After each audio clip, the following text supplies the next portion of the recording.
The restaurant industry in San Francisco is known all around the world, not only for incredibly creative cuisine, but just, of course, as one of the backbones of our small business community. So to hear how that community has been impacted, we have with us today Laurie Thomas, Executive Director of the Golden Gate Restaurant Association. Laurie, welcome to The Great Pause.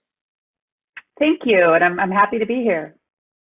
Now, I understand that in addition to being a restaurant owner yourself, you have two. You've been on the board of the Golden Gate Restaurant Association for over a decade, but you stepped into this new role as executive director. Well, your timing was either really good or really a challenge. January, just before all this struck.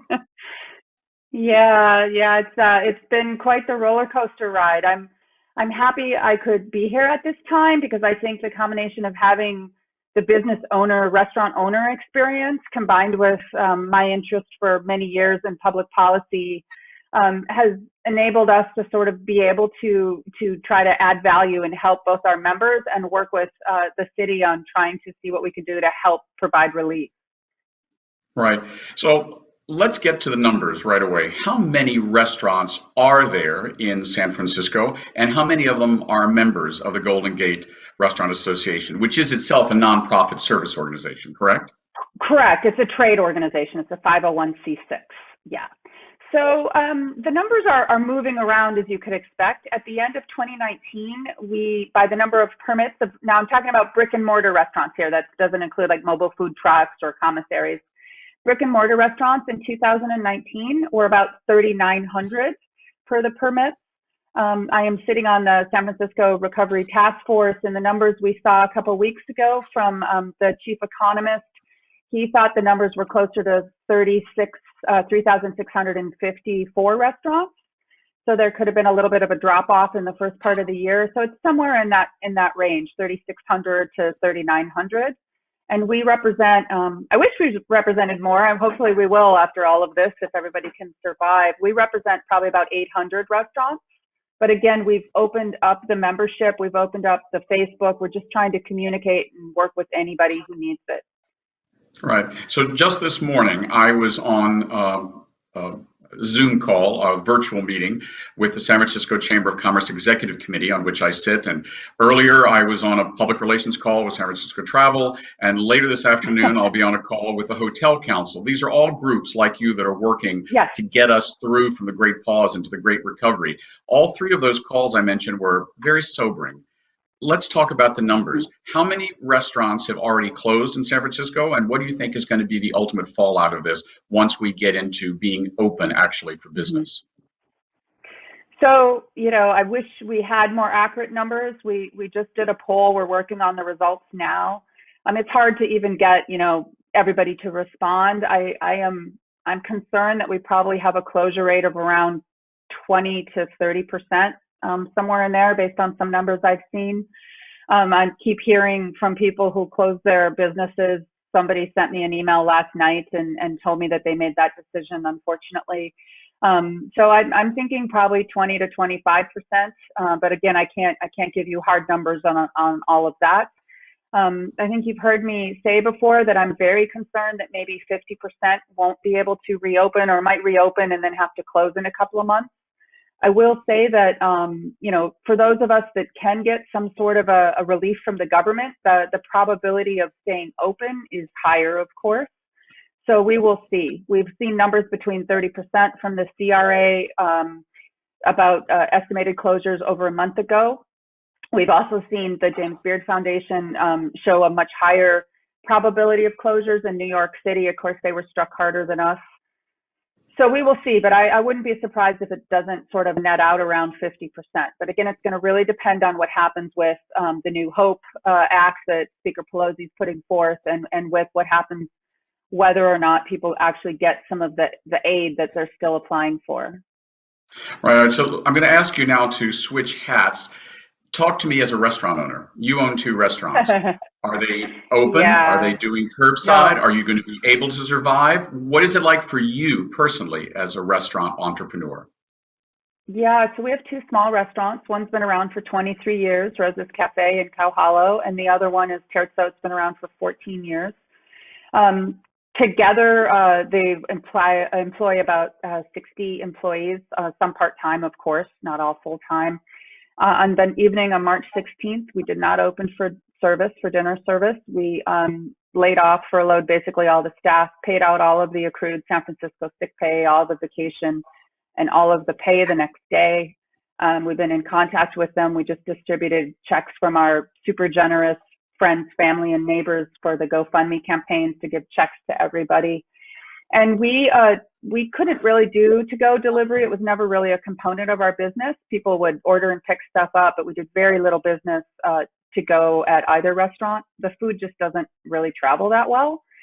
So we just financially couldn't do it. The fixed costs were too high. We would have been bleeding more cash. As it is, I owe vendors, I owe the landlords, and I'm trying to financially figure out what can work. I am waiting for a refund through the employee retention credit. Have not seen that yet. That was supposed to have come by now. It hasn't. So I'm a little concerned. Mm-hmm, mm-hmm. I mean, the goal is to open right now. The goal is to try I'm to sorry, I didn't reopen. mean to interrupt. Yeah. So when you do reopen, what is that going to look like physically? How is your restaurant going to look different than it did before COVID hit? And in general, what are other restaurants going to look like?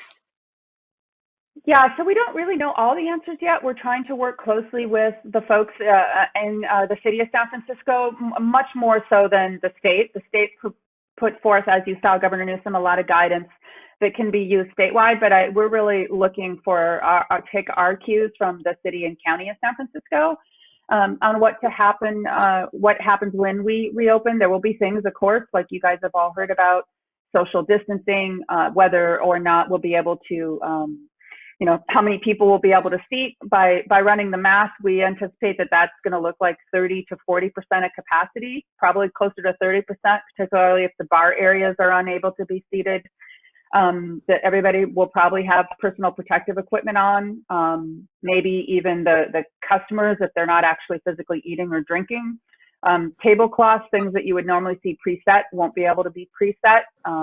People have gloves on.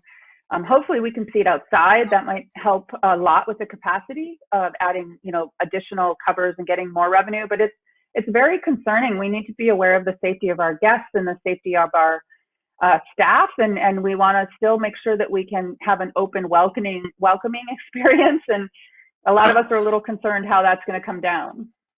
Yeah, what are you most concerned about vis-a-vis that the people won't come back, or that they'll come back and feel like, well, boy, this isn't the joyous restaurant space I knew before. This is something entirely different.